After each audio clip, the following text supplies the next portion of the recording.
ఊచకోత కోస్తూ ఉంటే, ఫ్లడ్ లైట్ల వెలుతురులో చెట్లను నరుకుతూ ఉంటే మీరు నిద్రపోతున్నారా?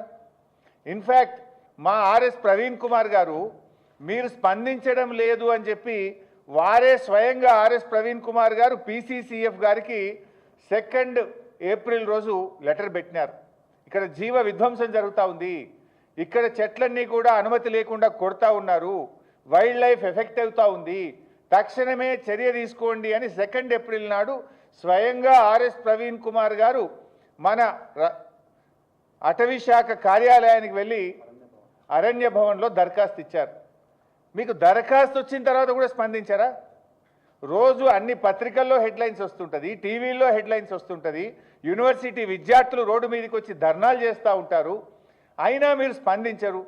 పోనీ మా ఆర్ఎస్ ప్రవీణ్ కుమార్ గారు స్వయంగా లేఖ రూపంలో మీ కార్యాలయానికి వచ్చి మీ చేతిలో కాగితం పెట్టిన తర్వాత కూడా అటవీ శాఖ స్పందించలేదు అంటే ఇది అటవీ శాఖ యొక్క పూర్తి నిర్లక్ష్యం, నేరపూరితమైన నిర్లక్ష్యం.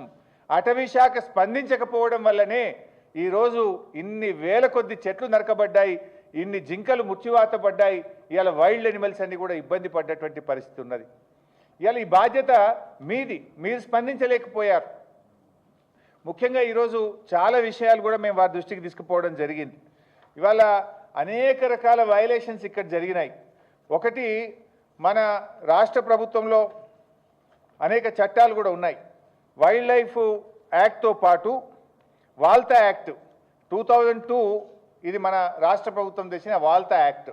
ఈ వాల్తా యాక్ట్ ప్రకారంగా ఎవరైనా చెట్టు కొట్టాలంటే రాష్ట్ర ప్రభుత్వం అనుమతి తీసుకోవాలి.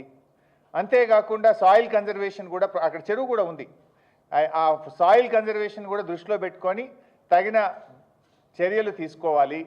దానికి ఏమేం రూల్స్ ఫాలో కావాలో ఇక్కడ స్పష్టంగా చెప్పారు, ఇది కూడా వారికి అందించాం.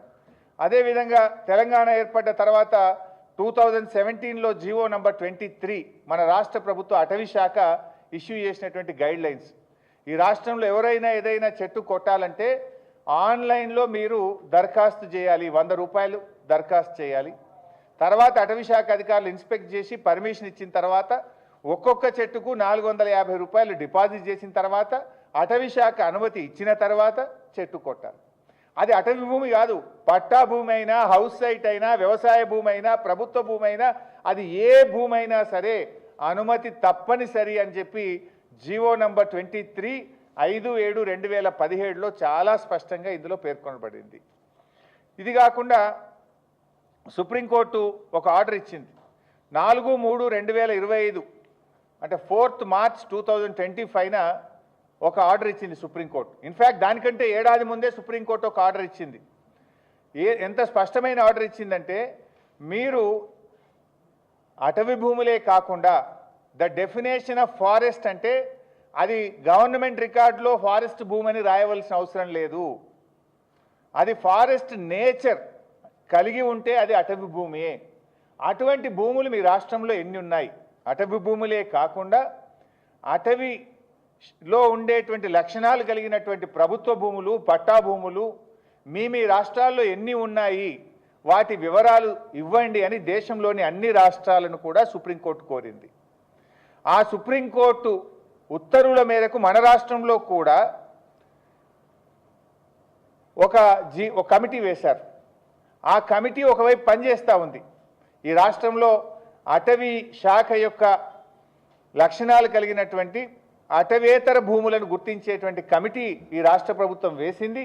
ఆ కమిటీని ఎక్స్పర్ట్ కమిటీ పనిచేస్తూ ఉంది. అంటే ఏంటి, ఎక్స్పర్ట్ కమిటీకి ఏం బాధ్యత ఇచ్చింది సుప్రీంకోర్టు, రాష్ట్ర ప్రభుత్వము అంటే ఎక్కడైనా ప్రభుత్వ భూముల్లో, పట్టా భూముల్లో బాగా చెట్లు పెరిగి ఉంటే, అక్కడ వన్యప్రాణులు ఉంటే అటువంటి భూములను గుర్తించి సుప్రీంకోర్టుకు వివరాలు ఇవ్వండి అని అడిగింది. గుర్తించి ఆ భూములు కాపాడండి, వివరాలు ఇవ్వండి అని సుప్రీంకోర్టు చెప్తే వీళ్ళు ఆ భూములను గుర్తించి తెగ నరికే పనిచేసినారు. మరి ఎక్స్పర్ట్ కమిటీ ఏం చేస్తుంది? ఒకవైపు సుప్రీంకోర్టు స్పష్టంగా చెప్పింది 4th March 2025 order number 1164 of 2023 Ashok Kumar Sharma versus Indian forest service. ఇలాంటి స్పష్టమైన ఆర్డర్ ఒకవైపు సుప్రీంకోర్టు ఇస్తే, ఈ సుప్రీంకోర్టు ఉత్తర్వులను ఉల్లంఘనకి ఈరోజు రాష్ట్ర ప్రభుత్వం పాల్పడ్డది అని చెప్పి మేము ఆధారాలతో సహా వారికి ఇవ్వడం జరిగింది. రెండవది, మన 1980లో ఒక సుప్రీంకోర్టు ఇంకొక జడ్జిమెంట్ ఇచ్చింది. గోదావర్మన్ వర్సెస్ యూనియన్ ఆఫ్ ఇండియాలో 1980లో సుప్రీంకోర్టు ఇంకొక జడ్జిమెంట్ ఇచ్చింది. డెఫినేషన్ ఆఫ్ ఫారెస్ట్ అంటే ఫారెస్ట్కి ఒక కొత్త నిర్వచనాన్ని ఇచ్చింది సుప్రీంకోర్టు.